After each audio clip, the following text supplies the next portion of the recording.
honestly, it was actually a really good, productive time for you. It's funny you mentioned clips too, because I was not even going to bring this up, but it's actually a damn good segue. And again, this is how Wrestling with the Topics works. So shout out to my good friends, colleagues over at Wrestling Soup and the Don Tony Kevin Castle show.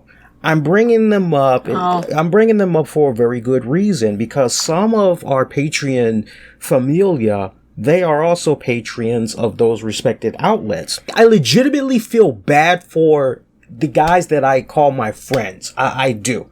Even though I haven't met any of them, I have such a rapport with a vast majority of them on social media that I honestly do consider them friends. And I would like to believe that they also too consider me a friend as well, right?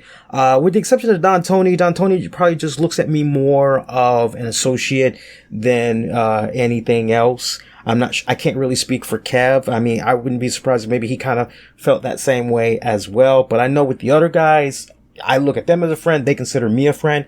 But I did feel bad for all of them. Not to isolate anybody. I legit felt bad for all of them, because Epic Sports apparently had decided that they were going to upload what they were going to upload. And Don Tony had took the greatest care in the world in covering some news that came about with AEW.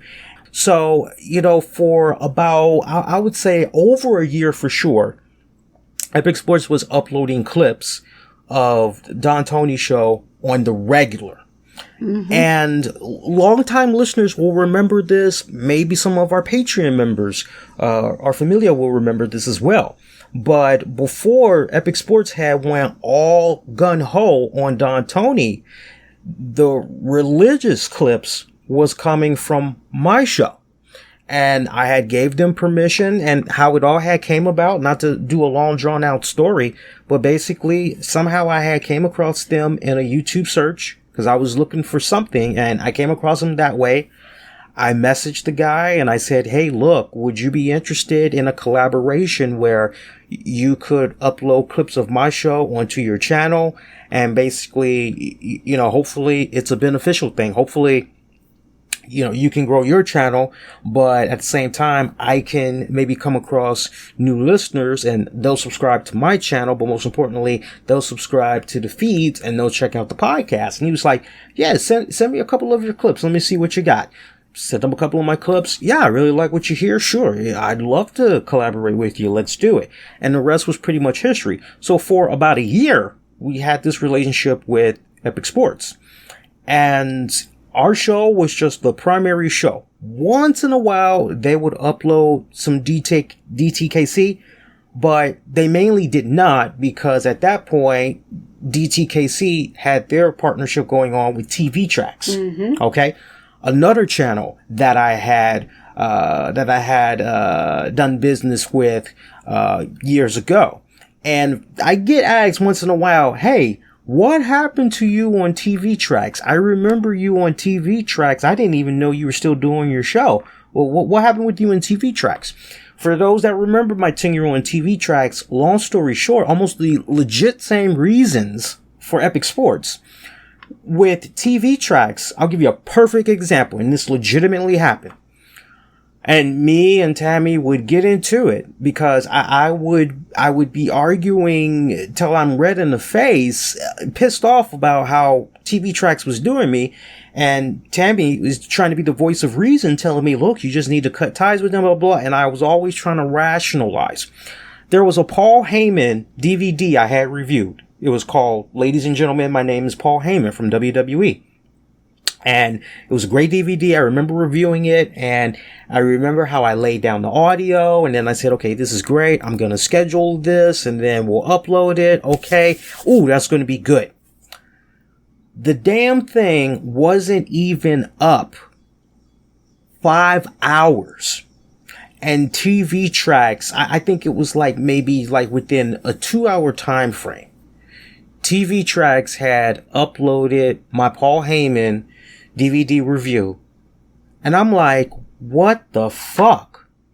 And that was a recurring theme. And it was like whatever traffic, and the way TV Tracks was operating was pretty fucking shrewd, because when they would see, okay, this video on his channel is doing good. Oh, this one is doing good too. Oh, that one is doing good too. They would take those, title them a different way, use my fucking thumbnail. Half the damn time wouldn't even be original, and at least use their own original thumbnail. Mm-hmm. And they would just basically put the shit on their channel, and then they would get more traffic, and because of the clickbait titles that they would use. Exactly. He had that SEO shit. He had that down. And it was very frustrating, because I could see one video, okay, on my channel, this video is getting 10,000 views. Hey, that's great. And then you can only imagine how the analytics was back then. You didn't have it available back then, but now you do. You can now see from your videos at present, okay, how many subscribers off of this video particularly did you get off of? You couldn't see that before, years prior. So TV Tracks, you know, if I uploaded a video that was doing very well and it had like 10,000 views, TV Tracks would come along. Okay, I'm going to take his thumbnail. I'm going to take his video. I'll just tag it a different way, but it'll be number one. That'll be seen first before his will come up. And the next thing you know, they're getting 24,000 or 30,000. And it's like, motherfucker, I can only imagine now how much of that traffic I could have gotten applied to my content. What the fuck?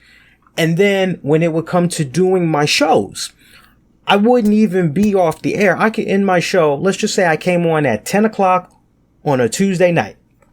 I go off at midnight. It's not even 3 o'clock in the fucking morning, and there's already clips of the show on TV Tracks.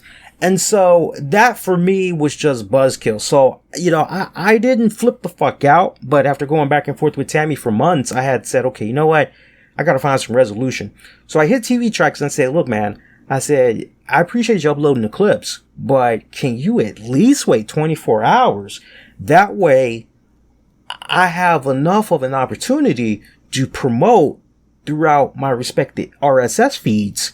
And then people can download on whatever platform that they like checking out the show. Then you can come in and you can do the clips, anything, right?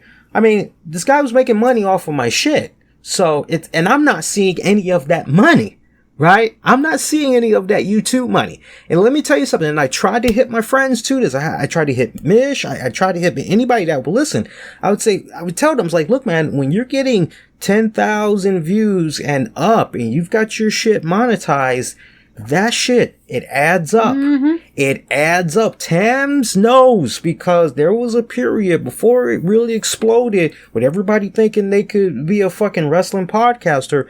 We were pulling in consistent money on the regular monthly. We were averaging anywhere from 3 to 5. You know what? I'm adding some other stuff to it. No. It would be anywhere from 3 to 5.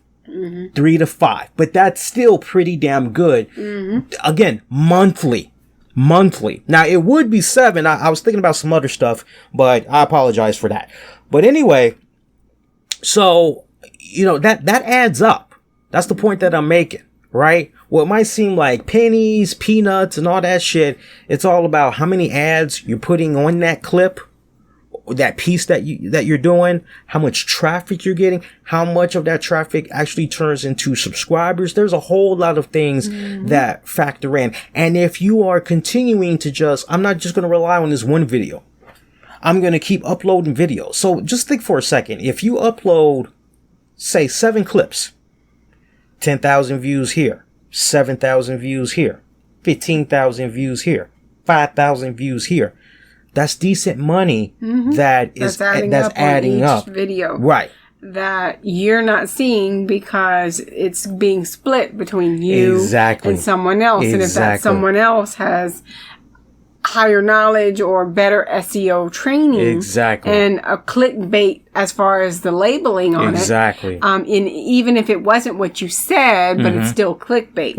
It makes for, let me see what this person said. Kind of thing. And that was basically what happened with TV Tracks. And it's also what happened with Epic Sports. It is. And so I can't remember what the final straw was with TV tracks, but I know that continued to be. I remember it being a problem, but I don't remember what the final straw was. Them uploading stuff like that was just exclusive to the channel. They kept doing it, even though they were told, hey. And then I also know another thing that was somewhat of an issue, but it was more manageable on TV tracks. We had people that would troll on TV tracks. There were people that, I mean, look, let's be honest. Not everybody likes change, right?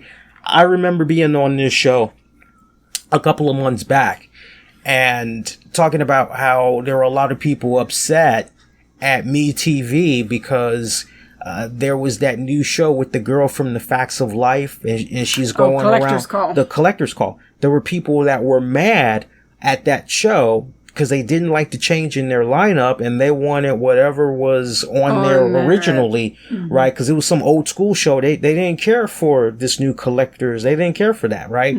And for some people, all they wanted was the Solar Monster clips. All they wanted was the Tony clips.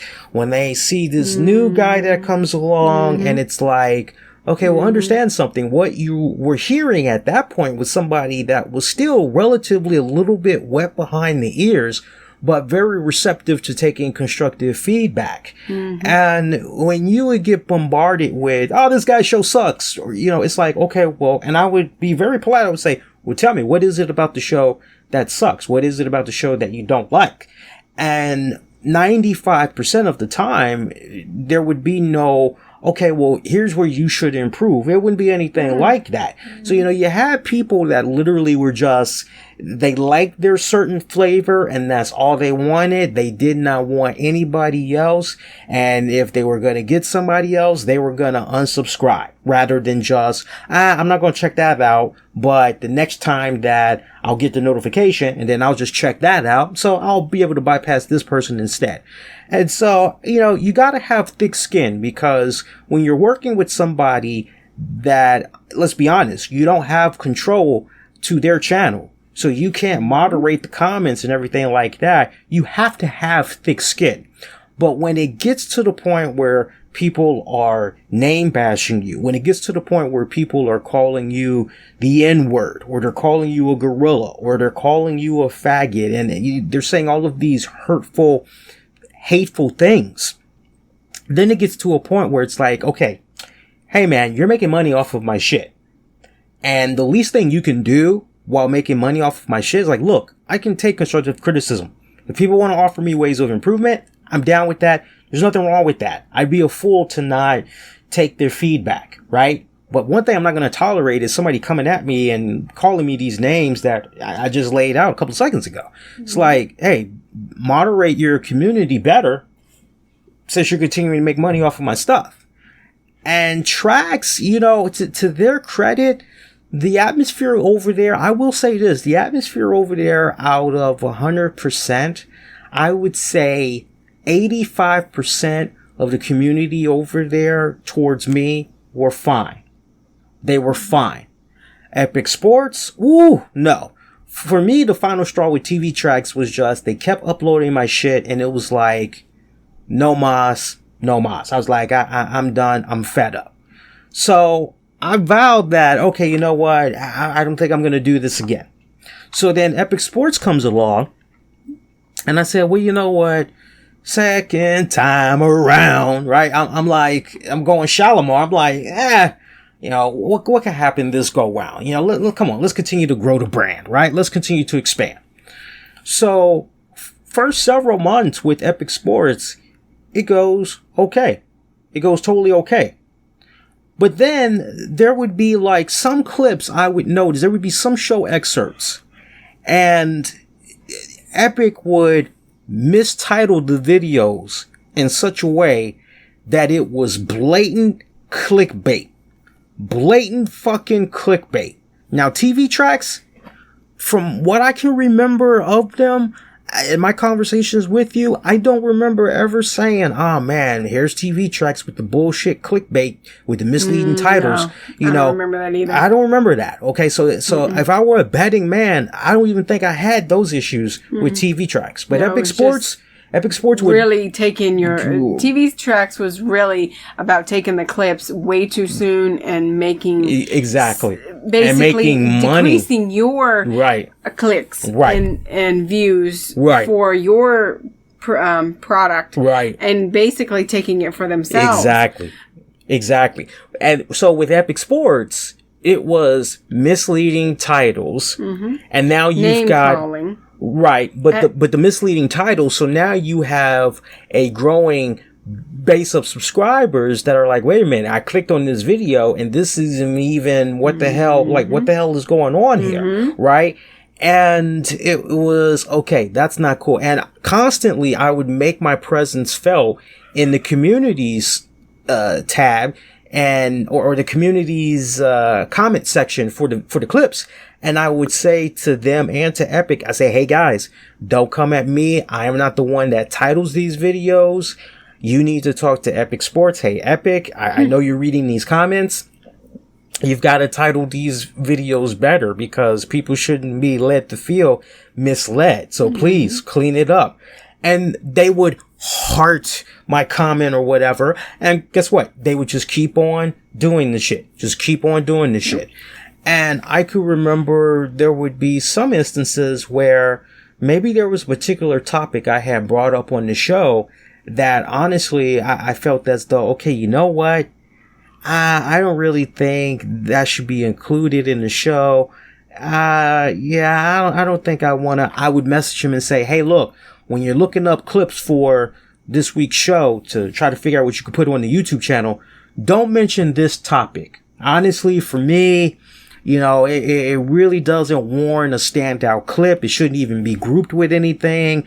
That should just be more exclusively for the listeners on demand and on the download. And what would he do? He would fucking upload the motherfucker anyway. Any way he felt he could make a fucking dollar, that's what he was all about. And then I could remember saying to him, hey man, don't go with the original audio that was streamed on YouTube for the show.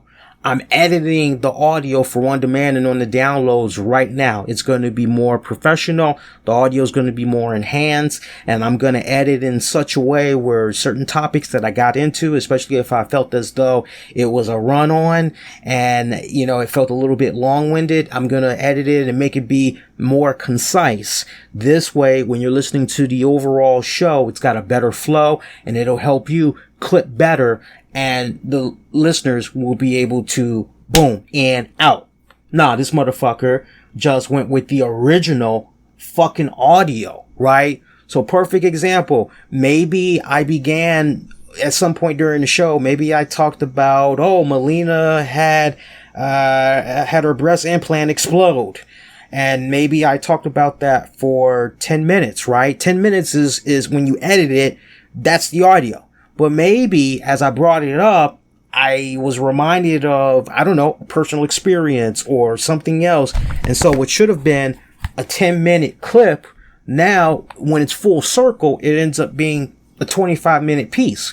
Well, that's not fair to the listeners if what the topic was at hand was really 10 minutes. Okay, so I'm doing the trouble. So the only thing fucking Epic Sports had to do was just wait for the edited audio, cleaned up audio, go in, okay, here I go. And he would go with the original shit. So it would be stuff like that. There were times where I would say to Epic, oh, hey, don't upload this because, I'm waiting on more information and, just on what I talked about right now. Hey, we got this new information that came about. No, the shit would be outdated. Which in retrospect, actually for you retrospect, but for Don Tony, which is right at hand, which is exactly what happened. Exactly. And so for me, the final straw with Epic Sports, it came down to how quick they were uploading my shit because they were just as bad as TV Tracks. But the community was so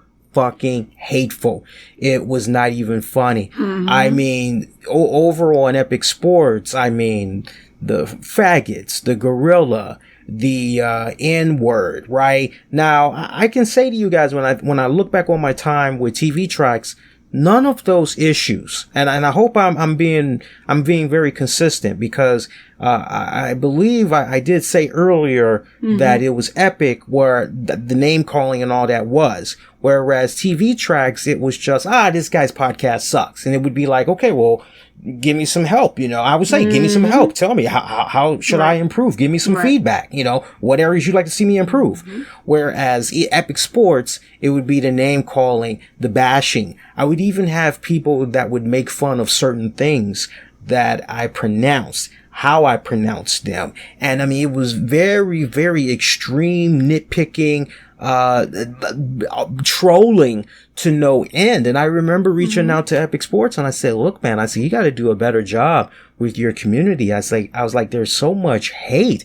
I'm like, even for the people that are trying to be proactive and they're coming to my defense, even they're being picked on.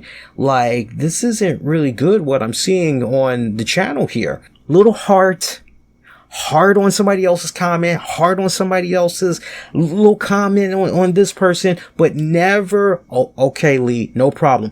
I have email exchanges still with Epic Sports, and I would have emails, hey man, I'm flagging this guy to your attention. Their comments, it really seems to be out of hand. This is something that we don't need. That's part of the community. We really should consider blocking this person from commenting. And Epic would just keep on doing their shit. Till finally, I just said, look, man, this shit is getting way out of hand. And if you're not going to respect me, especially from the standpoint of you're making money off of my stuff, like, then you need to stop uploading my clips, right? Like, you're not making me a moderator. You're not helping me with your channel. And this was so fucking bipolar. Several days, and that was always his MO. Several days or weeks would be a follow-up finally from him. And I remember like a couple of weeks went by. Oh, Lee, I'm so sorry. I'm just now reading this. I've made you a moderator. So hopefully, this will help smooth things out. So I go in and I make the announcement that I'm now a moderator, and I say, hey, nobody needs to worry. Nobody's comments is going to be silenced. Constructive criticism is welcome. But the number one rule here, treat everybody with respect. You get respect back. And people were like, hey, all right, good. Yeah, it's nice to see this. It really needs policing here. It really, really does, because it's gotten out of hand. I don't even have the moderator gig for like 2 days. And I guess the last email where I say, look, man, you failed to, respond to me, yada. If you're not going to comply, just, stop. You don't have permission anymore to use my clips. And if you keep using my clips, I'm going to take your channel down. Now, all of a sudden, he pulls the Thanos snap, and all of my content is fucking gone. No follow up with me, nothing like that. So, I messaged him again, and I told him, I said, dude, the way you just handled me throughout was the most shittiest fucking experience I ever had in my entire life, and, I don't know how old you are, how young you are, but very unprofessional how you conducted yourself with me. And I told him, I said, look, I'm going to give you some solid advice. When you have an opportunity, and at this point, he was starting to upload Don Tony clips on the regular, because now TV Tracks had went on fucking hiatus, and it's still on hiatus. I think with TV Tracks, they just got burned the fuck out. Also, once they saw that they could no longer make money off of strictly audio clips, because YouTube has been coming down on certain YouTube uploaders, and it's like, no, all your channel is it's not even web video content. We don't see people in flesh. All you are is strictly audio content. No, fuck you. They'll say monetization. No, that's disabled for you. So I think TV Tracks got burned out. But with Epic, once I saw he was starting to upload, and I told him flat out, I said, I see you're working with Don Tony now. It's like, look, when you're working with them and whoever else you have the opportunity in working with, learn from this experience that you had with me and make sure that you're treating your partners better. Communication is key. Better dialogue, better communicating is key. It's teamwork. It's not just you. It's a partnership that you have, because we're allowing you to use our clips. And we're not asking for much. We're not asking you to give us the money that you're making off of our shit. So when we have a problem, or, hey, we need you to do this instead of this, you should be able to do that without any fucking problems. Motherfucker didn't say jack fucking shit. I think there might have been one more email from him saying, Lee, you're absolutely right. You know, I'm sorry. You know, I wish you nothing but the best. And it was kind of like, okay, whatever. Fuck you. So here we are a year later. And the moral of the fucking story is, to bring this full circle, that was over a year ago. And this motherfucker still didn't learn anything. And I love Mish. Mish is my boy. But when the shit went down with Epic last year, I said to Mish, dude, we need to get our own. Tammy will tell you, because I've been talking about this off and on for a year. I told Mish, I said, Mish, this is what happened. Dude, we need to get our own fucking channel together, created by podcasters, for fucking podcasters. We don't even let it be a thing where we're monetizing this shit. It's just all about helping people find good shows to listen to.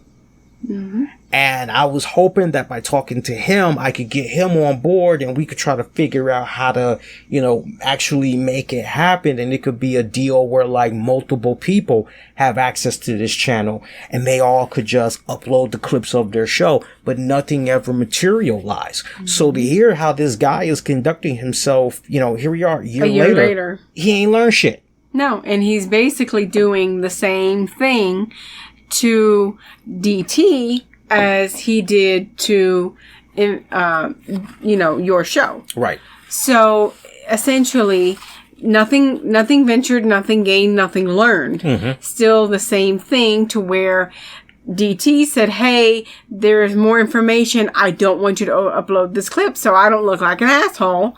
What does he do? He uploads the clip, and now DT looks like an asshole. Mm-hmm. And then now DT is taking it into his own hands and saying, hey, look, you know, you're uploading my stuff. Mm-hmm. I'm not making money from this. And I ask you to do one thing, and you can't even do that. Mm-hmm. So needless to say, there's no more Epic Sports. Right. And I'm not sure if DT, I believe, I don't want to misquote DT, but I believe DT had filed a copyright against for the clip that was in question. And I'm kind of under the impression, like, my experience with Epic comes off very petty. Mm-hmm. Epic comes off, fuck you. This is about me and what's convenient for me. Mm-hmm. So my 2 cents in a nutshell, I think when DT came down the way that he came down, Epic just said, okay, you know what? This has been my bread and butter for so long. Mm-hmm. And since he's going to come at me like this, mm-hmm. you know what? Fuck this. You know, fuck him. And he just took the fucking channel down. Because let me tell you something. When a channel has a copyright strike, like, typically what'll happen is, I'm going to educate people on YouTube here, because this is something that I did not hear anybody try to educate the other people on, you know, about this. And this is not long or drawn out, but in a nutshell, cause I know from experience, let's say I upload something. Okay. Let's say I upload my reactions to a WWE pay-per-view, right? But I show 5 seconds of Seth Rollins doing a curb stomp to, give me an opponent. Give me any opponent. Zack Ryder. Zack Ryder, right? Okay. Even though it's 5 seconds, I'm still using footage that does not belong to me. Mm-hmm. And WWE has it set up where automatically audio and or visual content belonging to them will automatically get flagged, and then they'll review it. So, let's say WWE decides, yeah, even though it's 5 seconds, the fact that we not only can hear, but we can see, yeah, we want that channel to get a community strike. Mm-hmm. So, I get my first community strike. Now, what does that mean? When I get my first community strike, it means I did a no-no. And that basically, if I want to get that community strike taken off, I've got to be a good boy for 6 to 7 months. For 6 to 7 months. Okay? Now, let's say I get another copyright strike within that same time period. Well, this go round, 8 out of 10, I'm no longer going to be able to upload full clips that has like no time limit. So if I'm used to doing like uploading an hour clip of whatever, now if I get that second community strike, that's cut dramatically. If I'm lucky, I'll be able to upload something that's up to 15 minutes long. Also with that community strike, that second one, I'm probably not going to be able to go live anymore. Okay? You get another community strike in that same time frame, right? 3 strikes, you're out. Now your channel gets taken down completely. From what I saw in the brief little periods of time, once in a blue moon, I would check up on Epic Sports and see what was going on with them. Length was not an issue for them because all they were was strictly a uploading YouTube channel. And it looked to me as though lengthwise there was no issue. So I'm really under the impression that Epic just decided, you know what, fuck this. You know, since he's going to act like that, fuck this. I don't need this shit. Channel just gone completely. The reason why I know that is because even when you have your community strikes, like let's say somebody gets 3 community strikes, okay? If you get 3 community strikes, there's still going to be residue on YouTube in the search engine for that person that was a YouTuber. You'll still come across their profile and all that. So when you click on it, now it just says, sorry, this channel no longer exists. Mm-hmm. And then there is the eraser, which is, I just want to delete this account, period. And when you do that, everything is just wiped off the face of the fucking earth. And I believe that's ultimately what Epic had did. Okay. So I know a thing or two about the community strike guidelines. And like, it just depends. When you get 1 community strike out of your 3, okay, you got to be good for 6-7 months. You get your second one, it's the same deal. So basically, well, let's say Tammy gets 3 community strikes a day apart from each other. Okay, well, sadly, she may not have a channel to worry about, but if she's lucky, upon getting those 2 community strikes, even though it's a day apart from each other, she has to be good until each one of those expires. But if she gets that third one, and that's the thing, you can try to renegotiate with YouTube. They do make it possible for you to reach out to customer support and say, hey, this was done in error, blah this, blah that. I've done that before where I've had a copyright and I was able to successfully fight it. And they were like, hey, we found that, you're in the clear. You didn't do anything wrong. So, I just really hope that by me going as long as I have, I'm reminded of what happened recently with Jim Cornette. And we don't need to go into that because me and Tammy, I talked about it. But in a nutshell, for those of you that maybe don't know, Jim Cornette has similar issues with people that were using his clips on YouTube. And long story short, it turns out Jim was not even educated about YouTube monetization. So these people that were making money off of his fucking show did not have the common courtesy, hey, Jim, we made $800 off of your clips for this month. Here's $400, pal. Thank you. Let's keep it rolling, right? Let's keep it rolling. No.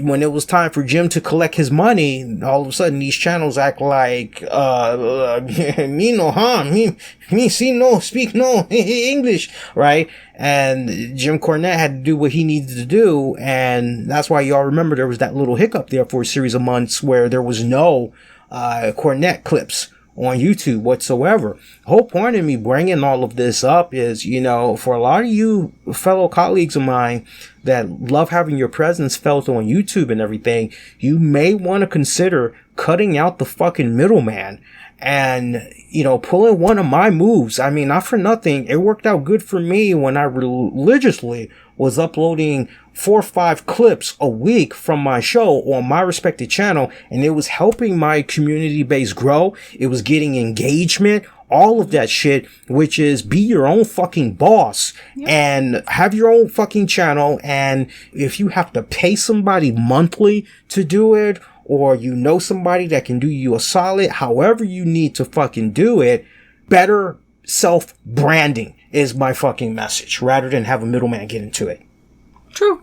I agree. Yeah. It's bullshit. It's just fucking bullshit. I didn't mean to go that fucking long on the topic, but hopefully, you know, hopefully it helps some people who are already going through something very similar, or some people who are actually looking to get into it and get into the YouTube and honestly don't know how, or don't know what it's all about, or just needing more information. Right.